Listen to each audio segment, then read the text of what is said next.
Okay, proving of identities is exactly what we are going to start looking at. So when proving these identities, it is just important to just remember the saying, innocent until proven guilty. So all that you need to do is just to make sure that the left hand side equals the right hand side. That's all that you need to do. So you will be given some problems of which you might need to work out the left hand side, check if it equals the right hand side. If not, check if you can further simplify the right hand side until they are equal. That's all that we are doing. So sometimes you might need to try prove the right hand side equals the left hand side. It just depends on the situation. Maybe let's not waste much of our precious time and start with the first one, the first example, where you can be given something like, let's say 1 over a cos square of an angle, where maybe here let's minus 1, and what we can do, it is to just equate that to tan squared of an angle. Yes, this is what you are given, and you are expected to show that the right hand side equals the left hand side, or vis-a-vis. So let's start with the left hand side, and we simplify the left hand side. So in other words, it's like you are actually simplifying the left side until it's the same as the right side. That's all that we are doing. So the reason why I had to take you through introductory lessons is because I knew that you would need the knowledge of dealing with the fractions. Where now, look at this, you have 1 over cos squared of an angle, where we minus 1. So you need to force it to also be a fraction where you divide it by 1. So what did I say? You remember your LCD, where you take that and that. So you therefore end up having cos squared of an angle, and then you cross multiply that, multiplying that is 1 times 1, which is 1. That cross multiplying that, it becomes negative cos squared of an angle. Look at this. I'm not sure if you remember. You'll always need to remember that the moment you see 1 and also cos squared or sine squared, always try to see if somehow it can be that sine square of an angle over cos squared of an angle. So that means always you might need to write this with a pencil so that you don't remember. Sine squared of an angle plus cos squared of an angle being equals to 1. And then you can do that one of saying maybe sine squared of an angle equals 1 minus cos of an angle, and the one for cos squared of an angle equals 1 minus sine squared of an angle. So that's what you might need to do, just so that you remember.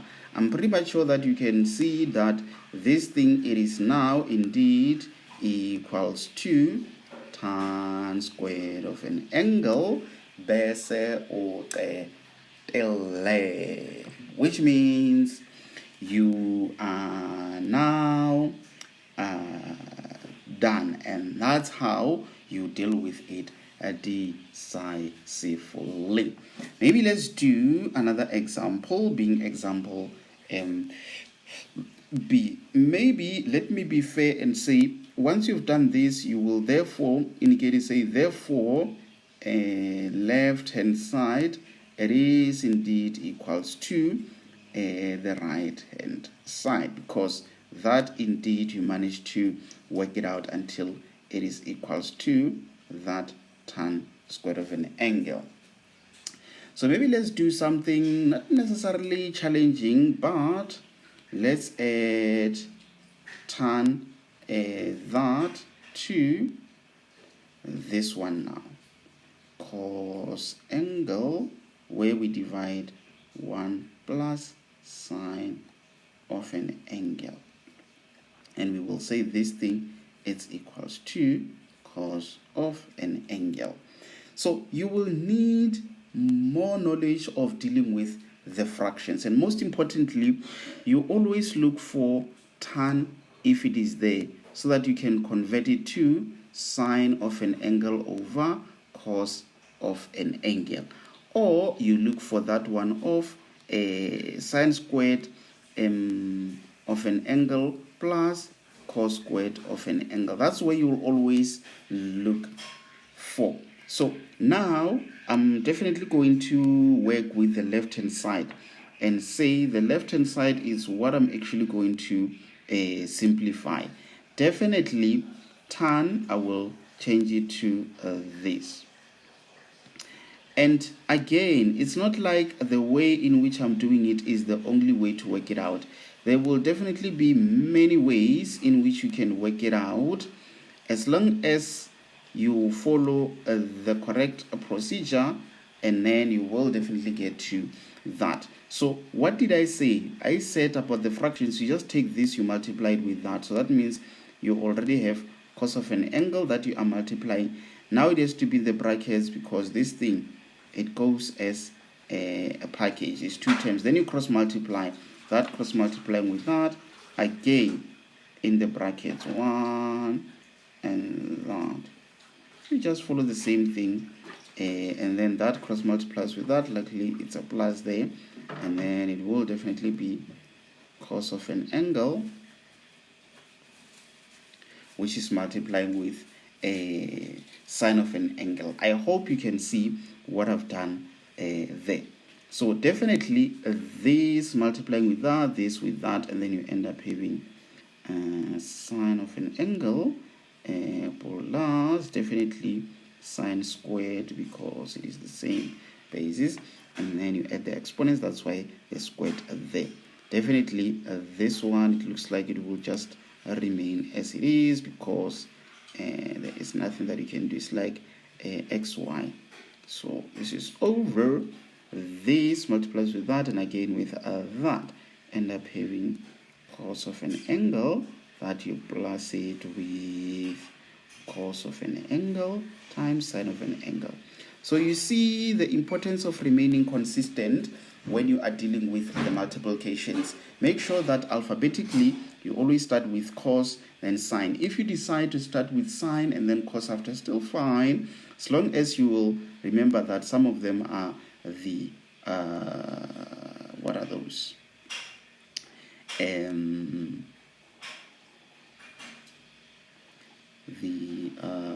That wait.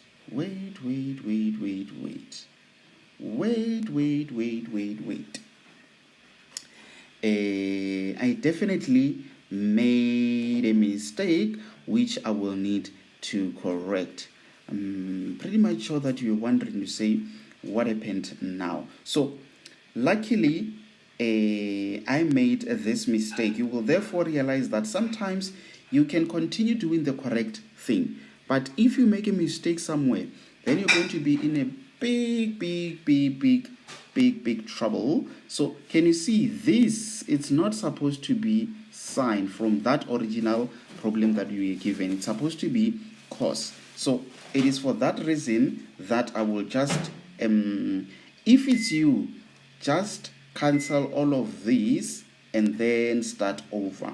But for me, I will just undo there and then write it as cos there, cos of an angle. So that means even this part, it is supposed to be cos of an angle, which means as you multiply cos by cos, here it ends up being cos squared of an angle. Remember, for you, you need to cancel the whole thing and then start over. Yes. Okay. Then it's fine. It's fine, it's fine, it's fine. What else are you having? Therefore, let me rewrite it. It's like you are having sine of an angle plus sine squared of an angle plus cos squared of an angle. The whole of this is being divided by cos of an angle plus cos of an angle that you multiply by sine of an angle.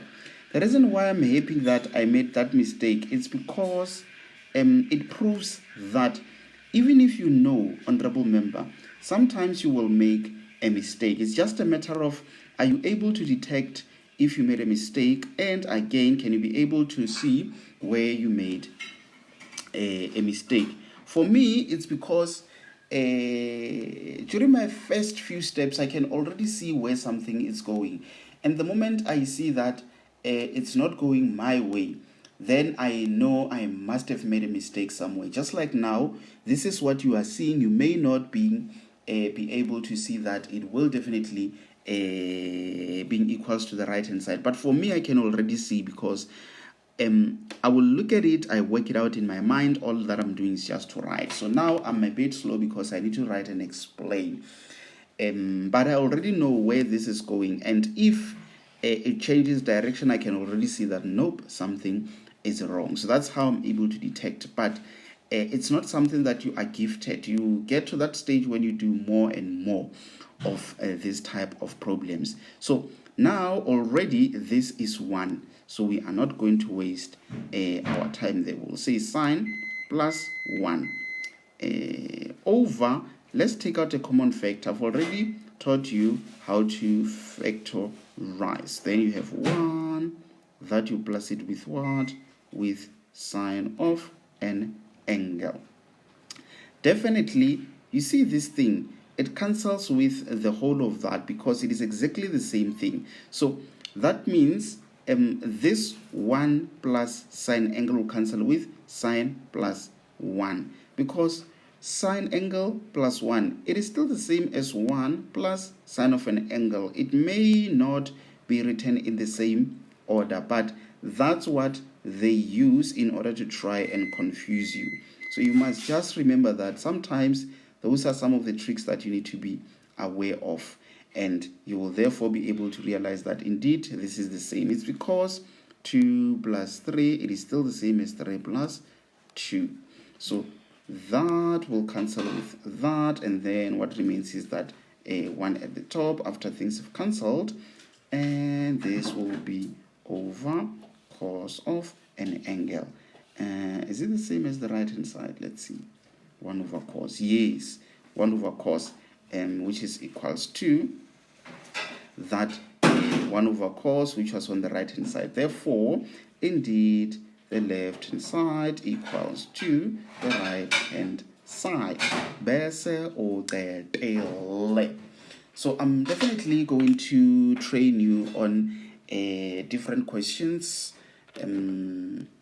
of which they will open up your mind. Just make sure to do this lesson as many times as you can until you are confident enough to start working on some problems. If you manage to deal with this type of problems, trust me when I say you are definitely ready for your proving of identities in your exam. So I think for now I will say until we meet.